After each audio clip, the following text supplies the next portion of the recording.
Hello friends, welcome again to my channel PT Learn for Free. Thanks for the overwhelming feedback and response that you are giving to my videos. I hope these videos are helping you to pass your PT exam, to get good scores, and keep subscribing my channel so that I can make more free videos for you and share more knowledge with you for free.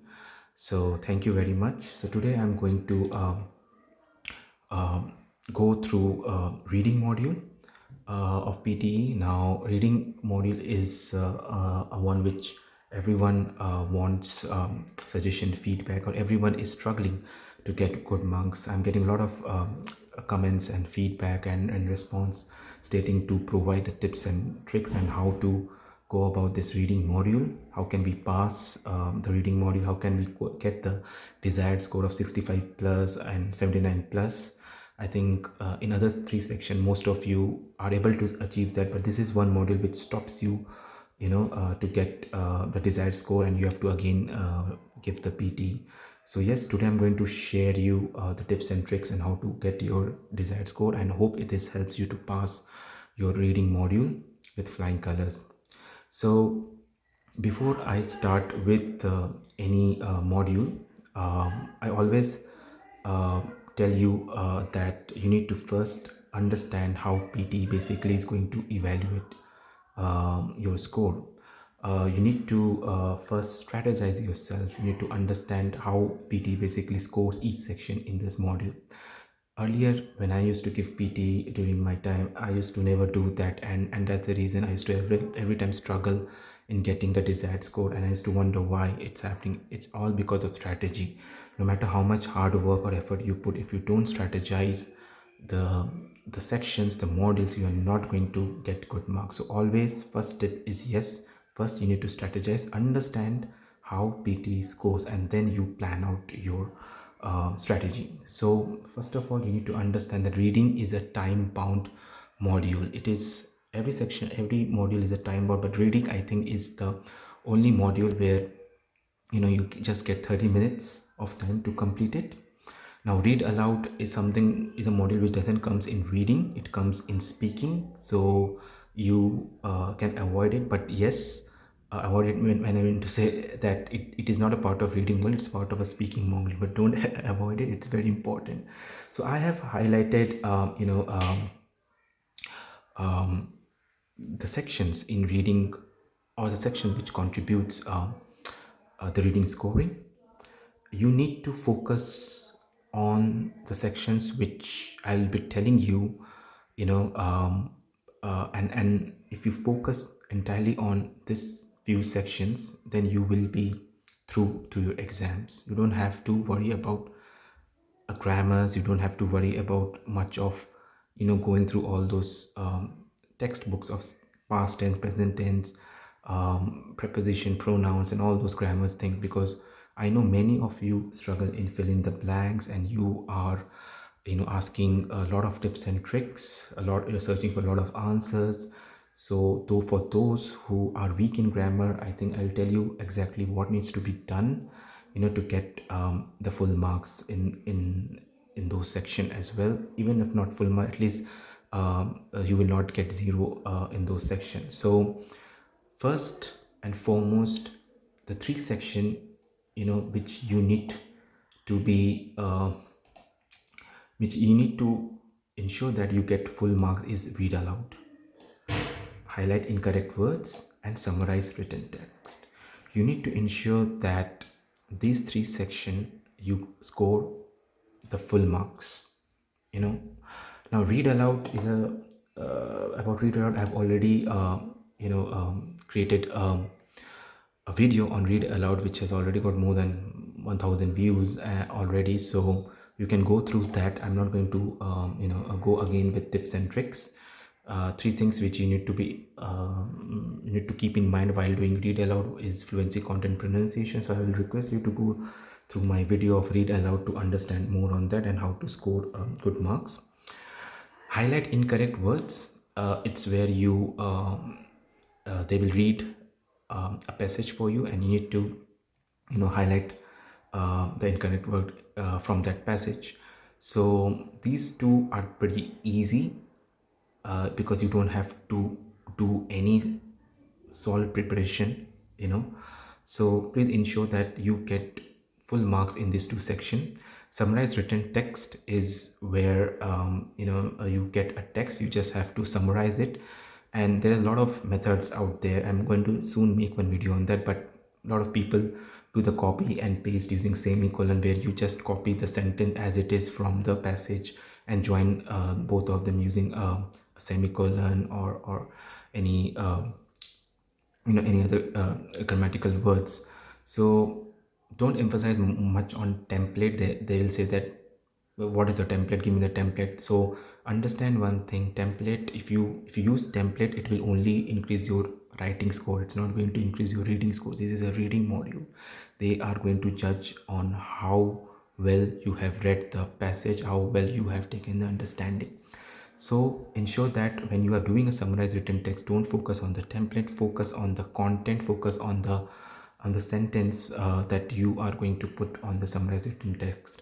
So basically, many of you go and basically copy the words from the passage and joins using colon, semicolon, comma, or using fanboys, where method like for and all this preposition, all this adjectives, words which you basically use to join these. So ensure that read aloud, highlight incorrect word, and summarize written text. You don't lose all these marks. As I said, I'll be soon making a video on summarized written text.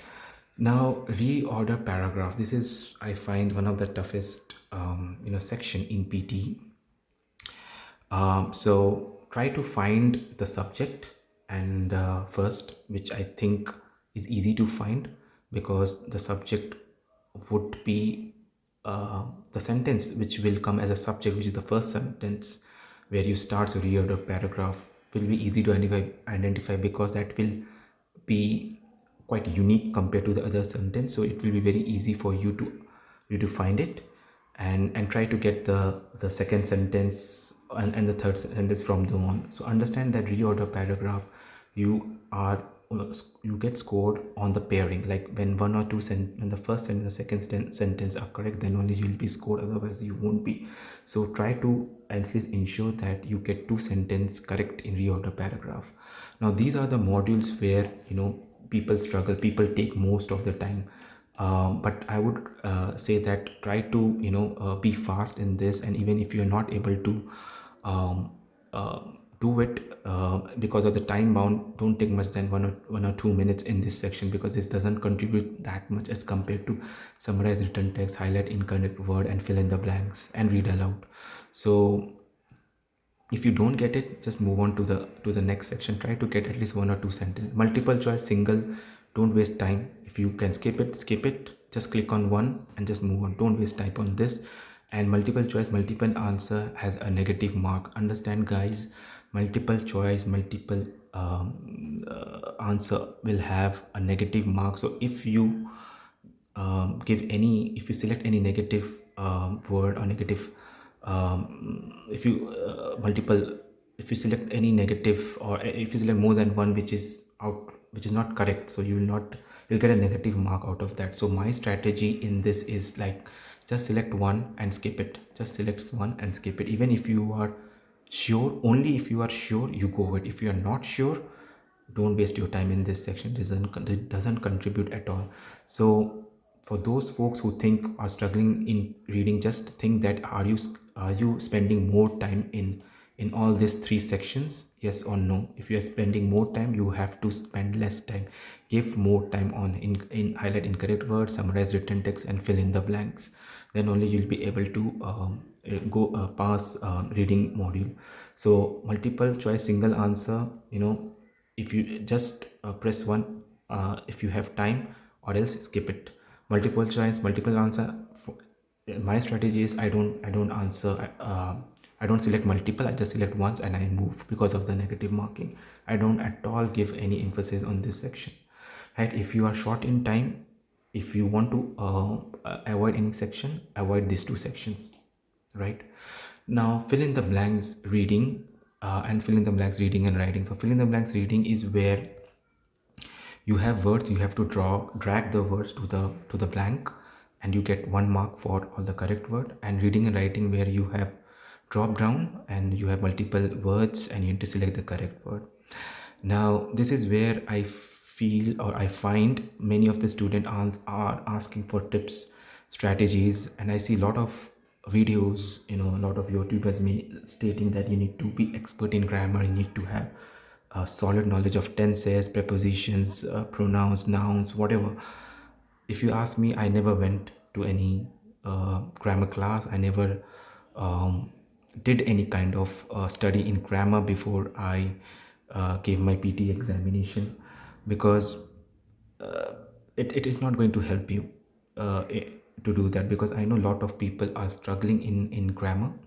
A lot of people doesn't have a good grammar. Even I am not saying I'm expert grammar, but at least basic grammars, if you are able to get the knowledge, that should be enough. The main thing about fill in the blanks is understand, guys. It's not the grammar, it's understanding the passage. You need to understand the meaning of the passage, what is passage trying to say, and the answer lies in those sentence itself. If you get the meaning of the sentence, you will get the right word. Understand, guys, this is reading. Reading is testing your ability to read the sentence, to understand the passage, to understand the sentence, to understand the words. No need to go for a high vocabulary session, no need to go and become an expert in grammar. If you know basic grammars, you are okay with that. Even if you don't know that much of grammar, right, still okay, you can able to score. So your strategy should be to get as much as marks in read aloud, highlight incorrect word, summarize written text. Because if you think your grammar is not correct and you think fill in the blanks reading and writing is giving you a very a tough ask, try to score as much as you can in this three section. Don't miss anything in this three section. Read aloud, as I said, go to my previous video and watch the video for tips and tricks on how to score full marks in read aloud. Fill in the blanks, I will go through a couple of fill in the blanks with you to help you understand how to get uh, the exact word by understanding the meaning of the sentence, not the grammar, right? As I said, those students who are struggling with fill in the blanks, and they are getting the feedback that you need to improve your grammar, you need to improve your grammar. No, don't spend so much time in doing that. Also, one more thing I would like to tell you, that as I said, reading is time bound. So fill in the blanks, I think you will get 4 to 5 fill in the blanks for reading and 4 to 5 fill in the blanks in reading and writing. Don't take more than 2 minutes in each fill in the blanks. If you are not able to answer, or if you're not sure, just guess and then move on, because it does not have any incorrect mark. You will get 1 mark for right, and if you select a wrong word, you will not be penalized for that. So don't take more than 2 minutes on any of the fill in the blanks, because else you will not have much time for other sections, right? As I said, you need to strategize reading module according to the time. Those who are not getting good marks in reading, this may be one first and the foremost reason. So fill in the blanks not more than 2 minutes, right? Both in reading and writing, and also in reading. Don't spend more than 2 minutes. uh, Try to get as much as possible. If you are able to get, like for example, I think this three section will constant will consist of more than, I think, 60% of the marks in reading, read aloud, highlight incorrect, and summarize written text. And if you are able to score at least a 40% in these three, or in all these, then you will be through. You will easily get more than 65 plus, and also maybe 79 plus. So strategize that. If you think your grammar is weak, don't waste time mugging up so much grammar. Focus on this three section. Try to get full marks in this, and then and then and and then strategize yourself, or and then just score as much as you can in the fill in the blanks reading and writing. So guys, what I will do now is give you a way on how to go about in fill in the blanks. So as I said, the fill in the blanks is not here to test your grammar or vocab skills. That's vocab skill is for writing. Grammar skills is mainly for writing. Yes, you need to have basic grammar knowledge, but even you are not sure or you're not expert in grammar, you're not able to get that, that's still okay. But yes, it tests your reading ability. So you need to understand the meaning of the passage, not the vocab, right? So let me go through a couple of reading fill in the blanks, and I'll tell you how to go about it. So let's start. Now, the problem caused by plastic pollution is getting out of hand, but public blank and intervention are about to change that. So it is a problem stating about plastic pollution, right? As we can see. So you need to understand what this sentence is stating. The sentence is stating the problem caused by plastic pollution. So this passage is mainly about the plastic pollution. Now the problem is getting out of hand, but public blank and intervention are about to change that. So intervention means public involvement. So if you see, there are three words. So public, recent cannot be. So you need to eliminate the words. Use that strategy, guys. I basically use the strategy of elimination. Now recent, it cannot be, but public, recent and intervention. No, recent means recently, which has happened just now. So it's not. So it is talking about intervention. What other word can go with intervention? Awareness, yes, it will, because it is talking about getting hand, but public intervention and awareness are about to change that. So you see over here, it is stating change that, means the plastic pollution is really getting out of hand. It is damaging the society, but what's happening, the people involvement is changing. So people awareness of plastic pollution. So this is the keyword, it will go into this, right? Now if you read the sentence, the problem caused by plastic pollution is getting out of hand, but people awareness and intervention are about to change that. Does it make sense? Yes. And if you put the other three words, it will not make sense at all. So try to eliminate that. Okay, now we move on. About 9 billion kilograms of plastic waste reaches the world's ocean from coastal areas annually. This plastic causes, now see, it is saying cause of this plastic, and harm to the marine creatures such as turtles, whales and seabirds that starve because their bellies are full of plastic particles, leaving no room for real food.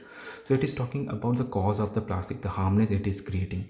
This plastic causes harm. So recent, it cannot be recent. Affect, it cannot be affect, because it is talking about cause. So what is called, it cause harm. So it will cause stress, is like a harm. You are stressing on something, you are stressing on your mind, you are stressing on something. So this plastic is causing a stress, a harm, right, to the marine creatures. So stress will be the word. Now move on. A study. So it cannot be affect, it cannot be recent. It is recent. I don't have to read the last. It's affect. I just check my score. That's it, done. That's it, done. I'm like this. What I did was I didn't read the entire passage, and I saved my time to move on to the next. Right? This is how you are going to save time, and this is how you're going to score marks in fill in the blanks without knowing ABC of grammar, without being an expert in grammar, without being doing so much study in grammar, right? So this is the method which I normally use while giving PT fill in the blank, is elimination method. So let us take one more example over here, guys. So hyper glue is one of the most. So what is talking about hyper glue? Glue is something which we used to stick something, right? Glue we get in the shops and everything. So it is talking about hyper glue is one of the most blank instant adhesive available in the market, right? So as I said, there are four options. Try to eliminate it. I think popular by any choice looks to be the perfect fit because the most popular, it is talking about the feature of hyperglue over here. It cannot be safe, it cannot be extremely, it cannot be object. It doesn't go properly, like extremely instant, extremely safe. Like hyperglue is the one of the most safe instant, no, makes no sense. Hyperglue is one of the most extremely instant, no, extremely. Hyperglue is one of the most objects, no, so it will be popular. We say that this is the very popular a coffee, this is a very popular material, this is a very popular thing available in the market, right? This is the most popular pen available in the market, right? So yeah, now let's move on. This popularity, so it is talking about the glue, is primarily due to its ability to glue together quickly. So what we glue together, we glue objects. Done. Hobbyist, student, and even professional prefer to use it in their projects to time. To obviously it will be save time. I don't have to read the next. I'm done. Right? Okay. Now let's move on to the next one. Now let's see, this is a bigger sentence, so we'll read it. So guys, please understand how I am scoring in PT. I'm trying to read the passage, get the meaning, eliminate the words, and finding the best fit without going deep into the meaning of the options. Like I'm not going understanding the meaning into generations, outcome, jobs, income, technological. No, what I'm trying to understand the meaning of the passage and trying to eliminate the word and fitting the right fit. That's how you're going to do it. Eliminate the words and find the the best word which will make a proper sense to this sentence. Okay, let's start. Participation in higher education is more important today than even before. Blank, change, digitalization, and innovation. So it is talking about change in digitalization, innovation have a high priority of advanced skills. Okay, so change, digitalization. So if you see generation change, digital doesn't, outcome change doesn't fit, jobs change doesn't fit, because it is talking about digitalization and innovation. What does it goes with? It goes with technology, technological, technical, digitalization change, technological change that is happening, we say in our day-to-day language. So technological change, digitization, and innovation have a priority of advanced skills, as less skilled are driven out of market. Now less skilled generation, it cannot be, outcome cannot be, income it cannot be, it will be jobs, less skilled jobs, we say that, right?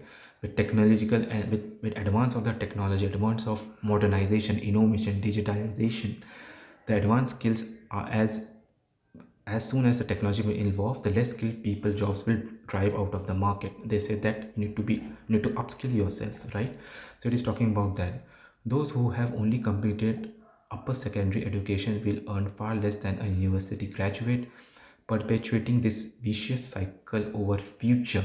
Okay, so it is talking about secondary education. Okay, it is talking about those people who has done secondary education will earn far less than a university graduate. That is obvious, right? A university graduate will earn more compared to the secondary education, because university graduate will be more skilled, right? More skilled compared to secondary education. So what will fit over here? Let's read again. Those who have only completed upper secondary education will earn far less than a university graduate, perpetuating this vicious cycle over future generations. Then if you see, the next sentence is talking about generations, and the sentence get sense with this word generation, so I put the word generations. So you see how this sentence joins with this sentence, and it is also talking about generations, so I have put generations over here. So like this, you need to understand the meaning of the passage. If you are not able to guess the word, try reading the second sentence. Okay, if you start reading the second sentence, you will automatically understand how the first sentence is relating to and which word will best fit. So this is another method where you read one sentence. If you're not able to find the word, try to read the next sentence and try to find the connection between both of them. Try to find the meaning between both of them, and you will be able to get the exact word, right? So it takes 4 to 5 generations for the children of families in the lower, what it will be, it can't be outcomes, it will be income, lower income bracket we say, to reach, and the last word will be this, I don't have to reach the full sentence and I scored 5, all the correct way. So guys, this is how you need to go about your fill in the blanks without being expert in a big vocab, or even if you struggle in understanding the grammar, you don't have to waste so much time in knowing the grammar. You have to only strategize yourself. I said two methods about filling the blanks. One is eliminating the options, second is the most important, finding the meaning of the passage. If you are not still not able to guess the word even after reading the first sentence, try to read the second sentence and find the relationship between the first and the second, so that you should be able to score it. So guys, I hope you like my video and about PTE reading, and would like you to provide the feedback about the video, and I hope it helps you to score full marks in reading and get your desired score. So in case of any more videos which you like to hear from me, so please write in the comment section, and also subscribe to my channel, PTE Learn for Free. Thank you very much and have a nice day.